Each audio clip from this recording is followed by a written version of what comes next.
You're listening to Daycare Overhaul, Doing Childcare Better, presented by Childcare BizHelp.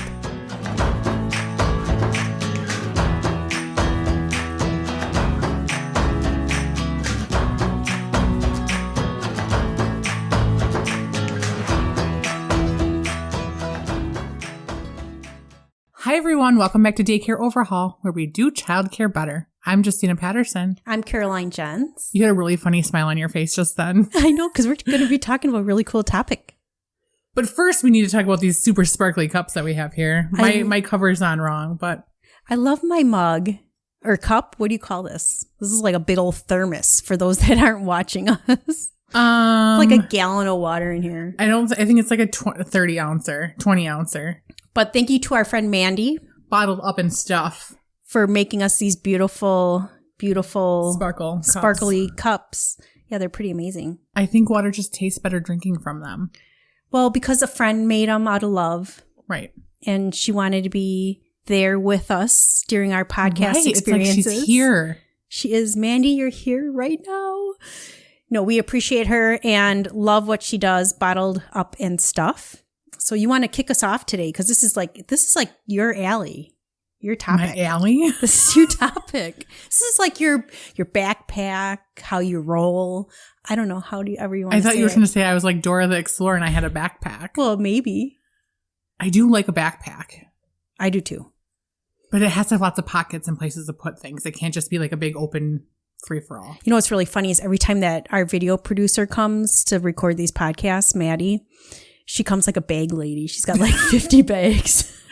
So are you saying she needs a backpack? I think she needs like 10 backpacks. She's giving me a funny look. She needs like luggage, like the big... I was thinking about getting... thing. I saw one of those in the store the other day and I was like, I need to get her one of those, because then you don't have to like lug everything and carry it, because she's just this little teeny thing. And so having her own... It probably would weigh more than her if she would pull it with all of the equipment.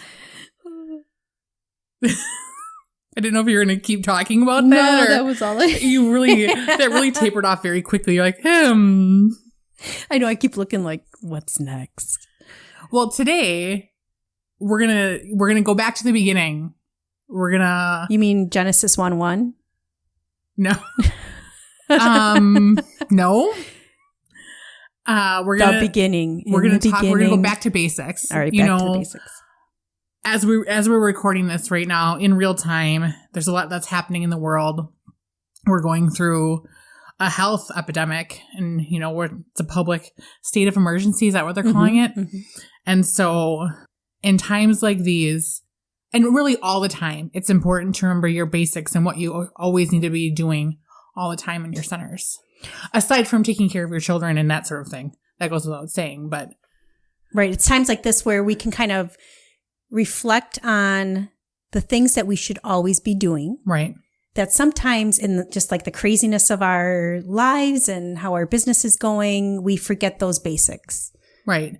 And I also think, a month ago, we're in the position there's centers that have 500 kids on their waiting list. I know a center that has right. that. Right. And that number sounds crazy, but we know of a center that has that, which that's a great problem to have. But fast forward a month, now centers, they're lucky to have 50 enrolled there or whatever, because of everything that's going on and all the uncertainty. So in times like this, and any time, we need to remember the basics. I am a firm believer you should never ever stop marketing. I would if I were to hear someone say, "Well, we're full, we don't need to worry about that." That's wrong. You always need to worry about it. When what's crazy is honestly the last year, that's what a lot of people have been saying. We have a waiting list. We're full. We really don't have to worry about that. I can't even think about that because we can't even keep up with what we have. And now here we are. Which, okay, so you don't need to go to extreme measures to market. You don't need to do crazy things. You probably don't need to take out a billboard or radio ad. Not that, we think those are good things in certain situations. However, when you're just trying to get through, or if you do have that quote unquote, you're full, you should still be marketing. You should still be doing something so that you're there.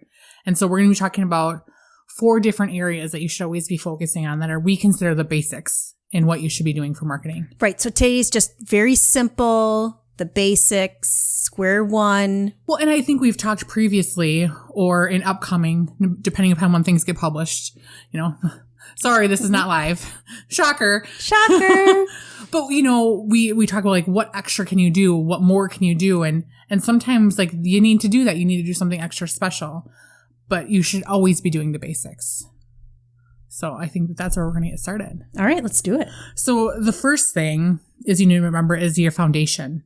And we talked about this.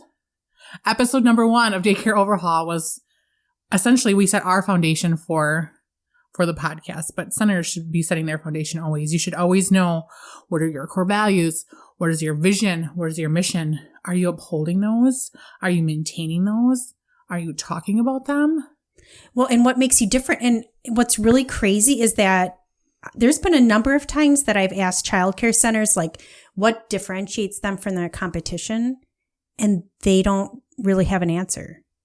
They use the same kind of answers. Well, we have better quality, we have better teachers, but that's just kind of an easy way. I think everyone says that. So how is that different? Right.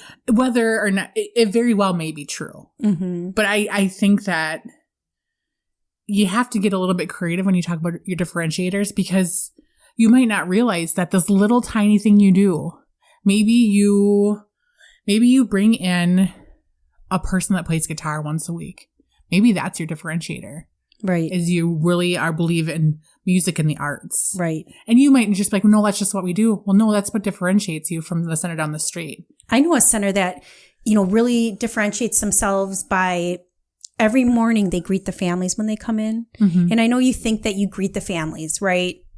Like as how hi, are you doing? Yeah. Good morning. But no, they actually designate time aside in their day to make sure they're there to greet every single family when they're coming in during those busy like drop-in hours.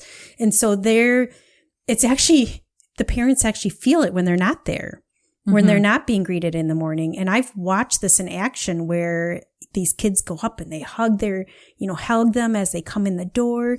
That is their differentiator. And it's not them sitting at their desk saying hi. It's them being out in their entrance, in their lobby, saying, hi, how are you? Loving on the kids, having that conversation.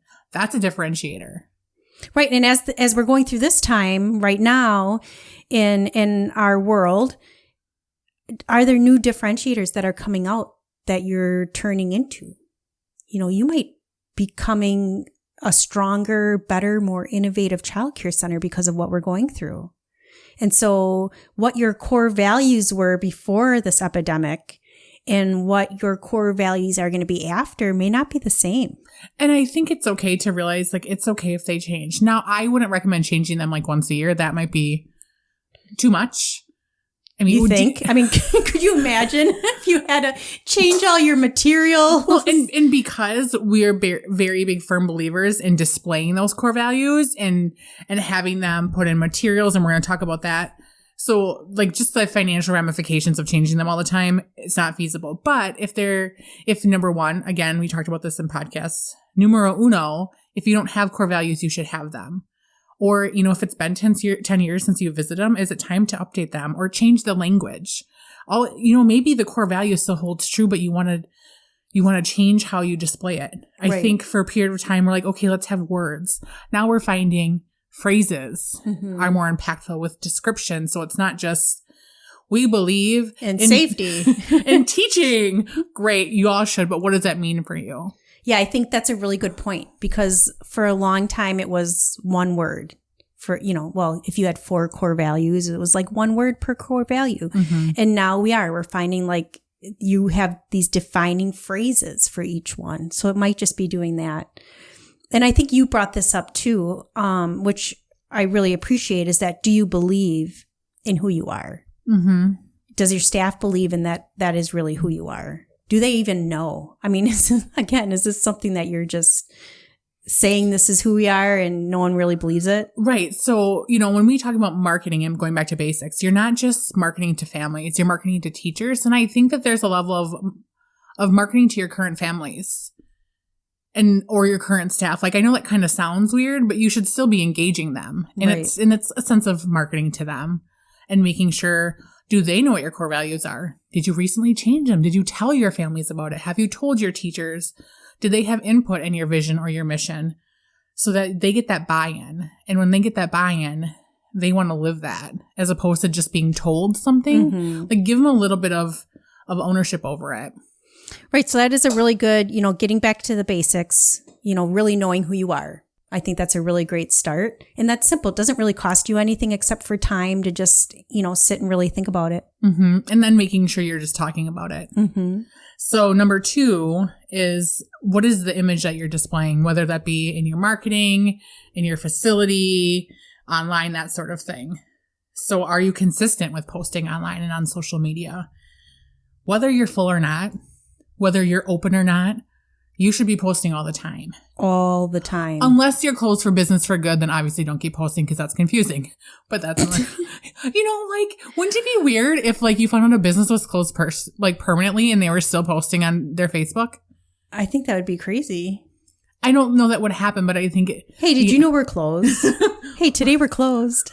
Hey, today we're closed for day number 3. But not just saying hey, we're closed, but what if they are still putting out pictures or memes or something? That's confusing to the consumer, so again, in times that we're in right now, some centers are having to close their doors for who knows how long, whether it be 2 weeks, whatever.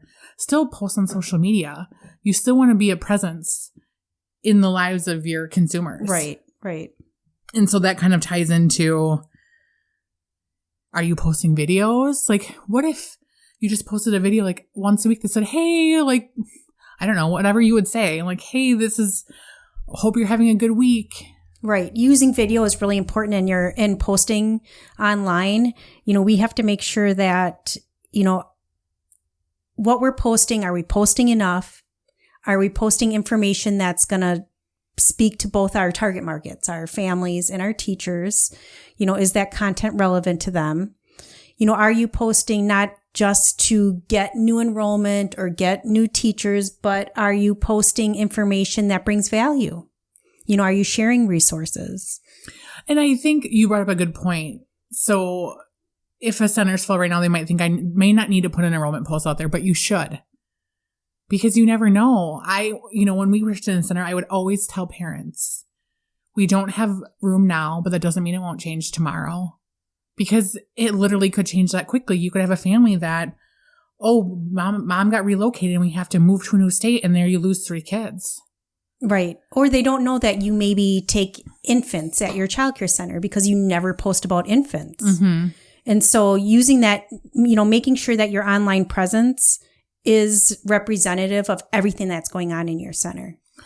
But in the situation, if you desperately need enrollment, it should not always be all about getting enrollment, because that looks There's nothing worse than that. It looks a little too, I'm going to use air quotes here, salesy. And you want to be as authentic as possible. So trickling that in there maybe a couple times a month and trying to show all the other great things that you're doing, that will sell itself. Right. So, keeping in mind that when you're back to the basics, I know that posting on social media can seem like hard task work because you're having to be creative every day and put pictures and blah, blah, blah. But think if you could just at least do one a day. And, one thing that we always recommend is try to post a week in advance if you can. If you are just using Facebook specifically, you can schedule posts on there to post, I think, for up to 6 months or something. Right. Not that we would recommend doing that because a lot can change in 6 months. But even if you had to do a week or 2 at a time, or at least you're putting content out there, even if it's just a meme about parenting or a funny quote or something funny the kids said or something. At least it's something you're putting out there. Or activities for families with their kids, things that they can do, that kind of stuff. It doesn't necessarily have to be specific content that's happening today in your center. That's always great. But if you can't do that, something. Yeah. So making sure that your image is being displayed as you're posting online, definitely your website. Yes. Is your website, does it speak to families and teachers? I don't know how many times we've seen people don't have career pages. And so you don't always think about that because you're always thinking about marketing to families. But career pages are so important. in how you speak to the teachers, and how, not just say, here's a job description, apply, but like how are you, essentially, what's your differentiator for your staff too? Does your differentiator for families, does it cross over into staff? Or is there kind of like a different differentiator? Do you give your staff pizza every Friday? I don't know what it might be. Pizza every Friday. I mean, or like, is that one of the things that the staff looks forward to? It's a huge deal. That could be a big thing that, like, for some people. Well, and another thing is, and I think we're going to get into this in a soon podcast after this one, is we're really going to talk about your online presence and, SEO and website and all that good stuff. So I don't want to give too much information, but, your website is really your image online. Mm-hmm. So your facility is your image in person. And so we need to be just as concerned about our facility as our online image. Well, and if we're being real, if someone hears about you, if I say, hey, Caroline, do you have a childcare center that you recommend? I need a place to take my child. You're going to recommend somewhere to me. And the first thing I'm going to do, I'm going to Google it or look on Facebook or some other social media. I think Facebook is like the main one, but there's, a vast majority of social medias out there. But those are probably the two main things someone's going to do first. So if you don't have a presence on either one of those. Or if it's the wrong presence. Or if you haven't updated anything recently, I might just be like, are you sure? I might question you. Right. Your online presence, and again, I don't want to speak too much about it, but it could prohibit people from coming to your center for sure if it's not the right image out there. Which really talks about another thing that you need to worry about is, how does your building look? You get them there for the tour. Is your building a good representation of? We almost had. Woo! If you're watching, you will have seen that Caroline almost just spilled her water. The look on my face. If you're listening, that's why we're laughing right now, because she almost spilled her water, and that would have been fun. But there's a lid. But is it closed? Do you have the thing closed? It's not closed. That could have been bad. My heart. Like, I can't handle that stress. We would have had to be like, pause. Maddie would be crazy at us. All right. Anyway, sorry to interrupt. Is your center, is it clean? Have you landscaped? If you have property, is that the right word? If you have grass, like, is it mowed? Have you trimmed the bushes? Like, have you picked up the garbage that inevitably falls out of cars? Especially when the snow melts. Oh like, my gosh. Oh, there's that thing I lost 2 months ago. Or like the wind has blown stuff into your bushes for like months now, and it's just garbage. But yeah, your facility is definitely one of those things, that first impressions matter. And we're talking about going back to the basics. So simply looking at your facility, both interior and exterior, and saying, is this putting out the right image? Well, and I know we talk like, is it lovely to be lovely? Who uses that word? Is it lovely? It's so lovely today. Are we saying like go and repaint your whole building? No, because that's not. It's expensive. But do you have chip paint? Is there garbage in the corners, or is there does it look? Because we like to hide garbage in the corner. You know what I mean? Like, you get like the dust stuff and it kind of just gets stuck in the corner. Like yeah, little whatever. Dust bunnies. Wait, Easter's coming. We could talk about dust bunnies. Okay, you know what I mean? Like, does it look upkept? Is that the right word? Does it look like you're keeping up with your facility? Everything is sounding really funny to me now. Moving along. Wait, all I can picture, hold on. All I can picture, I need to bring some humor into the situation, are those Peeps. Have you ever, sidebar. The marshmallow, the little marshmallow sugary thingies. Have you ever had a contest in the microwave with Peeps? You know what I think about Peeps? They all belong in the garbage. Right. You don't eat them. You have fun with them. That's what I'm trying to say. Have you ever had a contest? You stick 2 Peeps on a plate with a toothpick in them facing each other. My son and I did that. And you see which one blows up quicker? And you see which one pops the other. So the toothpick turns into a sword, and then as the peep, So do you set them up like on like their no, they're on a paper plate, like laying flat next to each other with a toothpick facing each other. Okay. You have to. So one thing we learned is you have to put your name in front of your peep. So because after they start spinning and they get all mutated, you forget whose is whose. So put your name on the paper plate before it. You have like rules about this. Like this is really serious. This was serious stuff. Well, and don't let the peep start on fire in your microwave. That's the other thing. But it is really fun to watch the peeps get the marshmallow starts to explode and get really big. And then one of the toothpicks will pop the other one. And I just like go burr, burr, burr. Yeah, it's really fun. Anyways, I don't know where that came from. I think I said dust bunnies. Dust bunnies. And you went turned immediately into to peeps. Well, that happened. On that note. So that's what you call going down a rabbit hole. Is that like a pun? But that was good. Go down a rabbit hole. Talk about peeps. Well, anyways, that's a really fun, if you want to give your families a fun thing to do at home. But just do a disclosure that you're not responsible for what happens in the microwave. The mess? That's why you have to put it on a paper plate. That's the really important part. Because I think the first time that we did it, we just put them on the plate. Like a good plate? And did you just have to throw the plate away? It was so bad. So paper plates, don't let them start on fire. Write your names down so you can see who's who, and it's a really good time. Okay, so as I was saying, just make sure your center is clean. It looks like you care about it. Right. And then, when you do that, you have to also make sure that your materials that you hand out are up to date. I was hoping you were going to get to that one because, you skipped. Aren't you, in my head right now? This is, I didn't really realize I skipped. I thought I had talked about that and then realized I didn't. You called me out. I called you out. Anyways, we have to get back on track here. This is a tough one today. All right, materials. So, do you hand out brochures, which we feel like you should, brochures or a welcome packet or any other things, tour packet, whatever you give to families? Is it current? Oh, newsletters. A newsletter? Newsletters, anything. Is that stuff current? Is it up to date? Or was it done 2 years ago and you don't even service that age anymore? You've changed web addresses?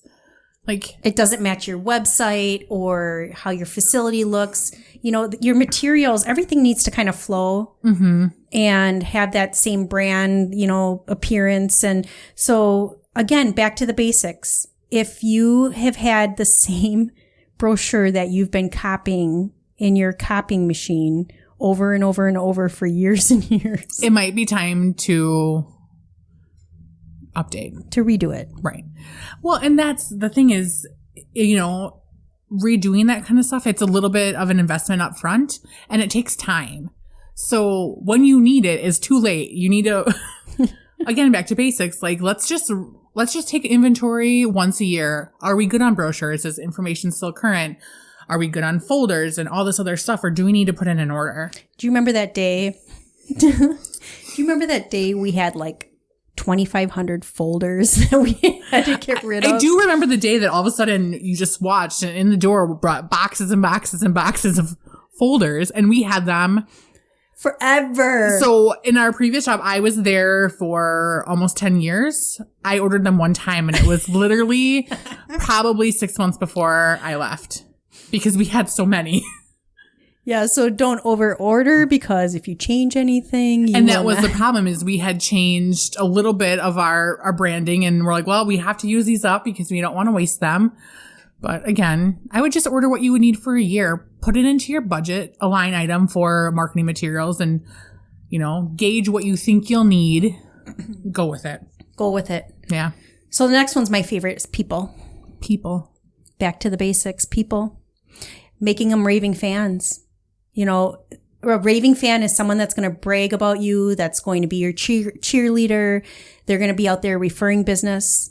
They're going to refer other teachers, other employees to come. Your people are really the backbone. So when you think of back to basics, what are you doing to make raving fans out of your families and out of your staff? Well, and I think you make a good point. It's not just families and it's not just teachers. It's both. Exactly. And then, how do you do that? create environment where they feel appreciated. You know, create an environment where they're being engaged, where you're getting their feedback, you know, where you're bringing value to them. And if you're getting their feedback, make sure you take it in. And we all know you can't make all the changes that they want in the world. You can't. But can you modify things to make them feel heard? Exactly. So always look at your families and your staff as resources that you can use to make your business better, you know, to be out there, you know, cheerleading you on. You know, we have a customer that is doing a contest. Mm-hmm. I think this is a really cool idea. We're doing a raving fan contest. So basically, you know, putting, it's not a bumper sticker. It's a decal. A decal. On a window, like a car window cling. I don't know if a cling on your window so that when you're driving around, you can take pictures of how you're like being a raving fan on behalf of the childcare center, and then posting that image and making a contest out of it. That's just really fun. And it gets families involved. You know, you can do the same thing for your staff. Well, and everyone likes a little bit of a competition. Mm-hmm. You know, I think that there's nothing wrong with a little bit of a healthy competition, like who's going the furthest to be a raving fan, or who went to the craziest. Maybe they were at the car wash and got a picture of them at the car wash with all the, you know, like the fun colors that drop on your window, and you're like, oh, this is kind of fun. Wait. Did we tell about my car wash experience? I don't even think I know about the car wash experience. Who was I talking to? You were talking to me. I was talking to you. I was like, I thought so. Okay, so this is a story. I don't know why we keep sidetracking today. It could be the uncertainty in the times. But so I went through a car wash. As people do. Just recently, I was in a car. And as opposed to going through one, not in a car? Well, what was that TV show? I have no idea. Comedians in the car? No. We're looking to Maddie like she just can read our mind. I have no idea what Never she's mind. talking about. It's probably not appropriate to talk about. So you can comment on this podcast if you know what I'm talking about. Inappropriate car wash experiences. But anyways, so I'm... What is it? Oh, you're putting me on the spot. You don't even know the show, but it's a show. Is it The Office? No, it was a TV show where this female lawyer went through the car wash. Like walk through it? No, she was. I can't talk about this on the podcast. She goes through a car wash. Never mind. I'm blushing now. Anyways, I'm in a car wash innocently in my car, and the car in front of me doesn't get out enough. So I'm kind of like back too far, and the roller starts rolling, and I'm not in the right position. My car is not in the right spot. So I'm talking to you on the phone, and I'm freaking out because this thing is going to squish my car because it's going to come too late. It's not going to think I'm there. And it's going to bulldoze me. So you were thinking of all the terrible things that could go wrong instead of just accepting like it'll figure itself out. Well, it took a while for it to adjust. So it like comes to my car and it like anyways, it was horrific. It was horrifying. I was scared. I made it out. I got out of my car and I went to check to make sure there were no scratches all around it because it was like, how far off were you? Like a foot or no, like really far. Okay. Well, dangerously far. So why didn't you just keep pulling up? Like it tells you to pull up until it tells you to stop, doesn't it? It gave me the red light. So were you not following directions? Don't call me out now. I'm just saying. Usually it says green, green, green until it says red. No, it was red. It told me to stop and I stopped. It didn't tell me now to pull forward or to go back. So I was stuck. So maybe it was your interpretation that you were in the wrong space and you really weren't. Could that be it? It could be. I don't know. Someone needs to comment below on this other TV series I was talking about. Because if I could have had that experience in the car wash. Let's keep going because I feel like this is getting a little bit. I don't really even know. Number 4, community. Do you need a minute? Everyone, like, I have no clue what you're talking about. So I'm just sitting here like, what's going on? Community. And business. / businesses. So is that the same thing? Community, business. It's not really. It is, but it's not. True. So again, back to basics. Are you utilizing the community? Are you tapped into what's happening? Are you a member of the Chamber of Commerce? Are you a member of other?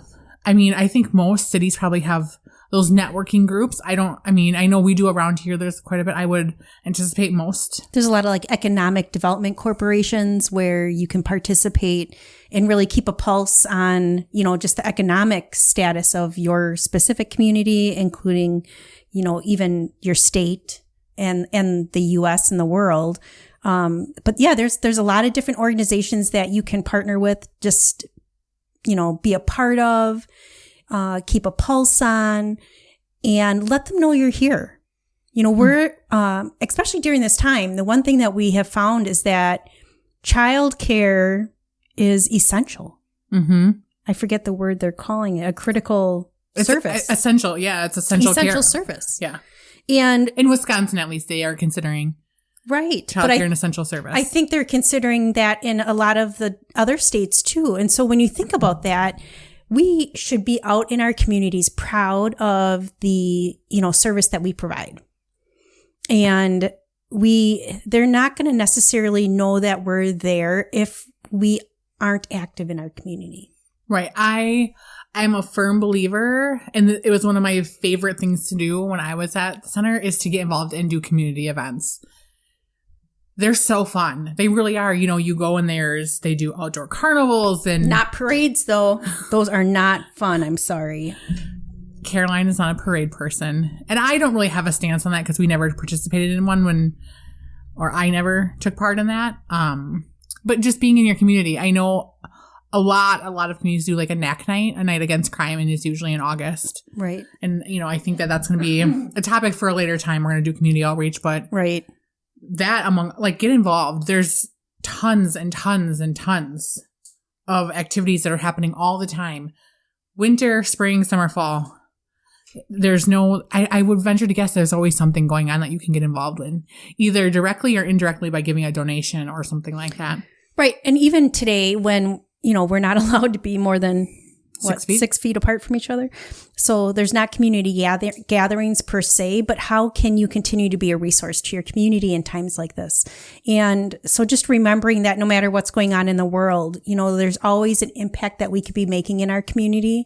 So whether it's maybe your childcare center is out there helping feed the elderly people that can't go out to the grocery stores, helping those families that maybe are quarantined or whatever. So, how can you impact your community in a positive way? And really, that kind of touches on doing cross marketing. So what can you and another business do together to help each other out?